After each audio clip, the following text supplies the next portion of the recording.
Hi, everybody. This is my first Making Connections presentation on psychoanalysis and modernist art movements. So, I'm going to talk first about psychoanalysis.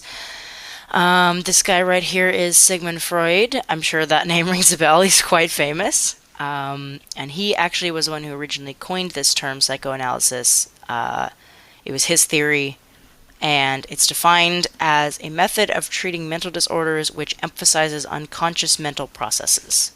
That's defined by Britannica. So he worked with another Austrian psychologist named Joseph Breuer. I hope I'm pronouncing that right. To study basically patient behaviors. So he would take people in, and they would be allowed to talk freely, no judgment, no boundaries, just about whatever they wanted. And he was able to determine what kind of anxieties and things that they were repressing, and or if they were repressing anything, and basically, as the term suggests, analyze their psychology through their mannerisms and how they were speaking when they were given the freedom to talk about whatever they wanted.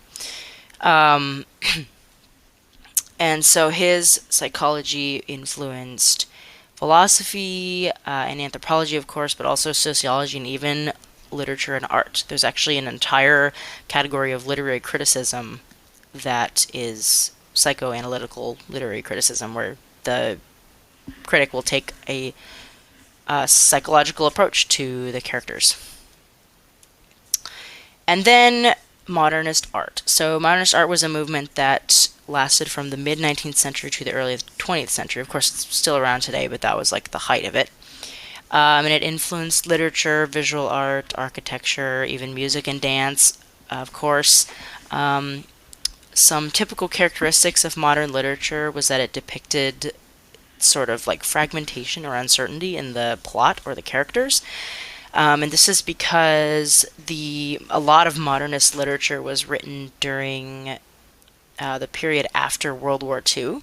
I'm sorry, World War One, and people, the world, or at least like the Western industrialized world, had just gone through like this very traumatic, large conflict with everyone, and so people were uh, tended to be very cynical about humanity during this time period.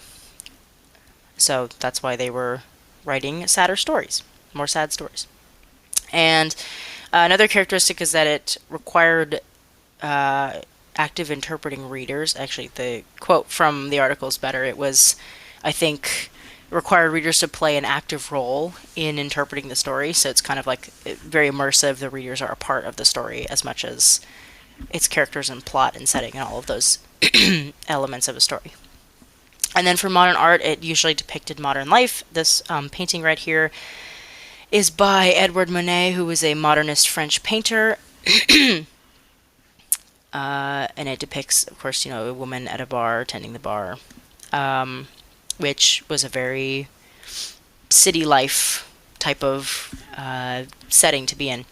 And another thing about it is that it didn't closely mimic reality. For example, if you look at Renaissance paintings, they're very, very detailed, and they have a lot of components that make it look like more like a photograph, or at least as close as they can get to a photograph than a painting, because they're trying to very closely mimic the real world. But with modern art, as you can tell, this is definitely a drawing. It's very 2D. There's not a whole lot of depth besides like maybe this mirror behind her or whatever's behind her back here. But it's very flat, and you can absolutely tell that it is a painting. They're not trying to get as close to real world as they possibly can. It's just enough to where your eyes are like, oh, yeah, that's, a woman behind a bar, and there's bottles here, and there's a bowl of fruit, but it's not like a perfect rendition of what it really looks like to your eyeballs. Oops. And then some key figures are Virginia Woolf, who was an English novelist during this period, Edward Manet, of course, and then Igor Stravinsky, who was a Russian composer. So then for my work of art, I chose the portrait of Pablo Picasso by Juan Gris. It was painted originally in 1912 in Spain. Gris was Spanish. Currently, it's housed at the Art Institute of Chicago. It was painted in the culture of the early 20th century modernism. Its movement, or I guess style, if you will, is Cubism, as you can tell by these really hard, rigid lines and shapes, and the not super distinct face here. It was painted with oil on canvas, and its dimensions are 93.3 centimeters by 74.4 centimeters. And this painting's contemporary significance, in my opinion, so, well, historically, first, it got Greece's name out there as a painter. He was recognized widely, to the point where he's still remembered in the Paris art scene today. It also serves as an artifact of memorabilia of one of the most influential painters ever, which is Pablo Picasso. And Greece and others in the modern art movement kind of showed the world that art doesn't have to always follow the same formal elements, or any specific formal elements at all, to be considered authentic or worthy. I mean, this is not a Renaissance painting by that depicts reality and is all perfect with all the details, of course, but it's still in a museum.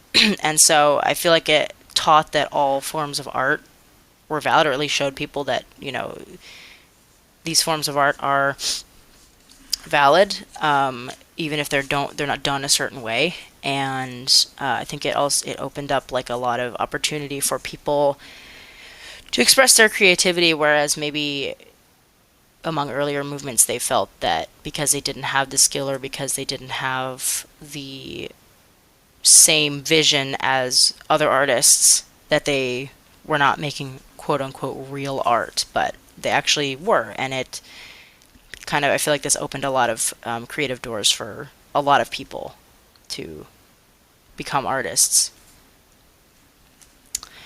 And there's my works cited. Thanks y'all for listening.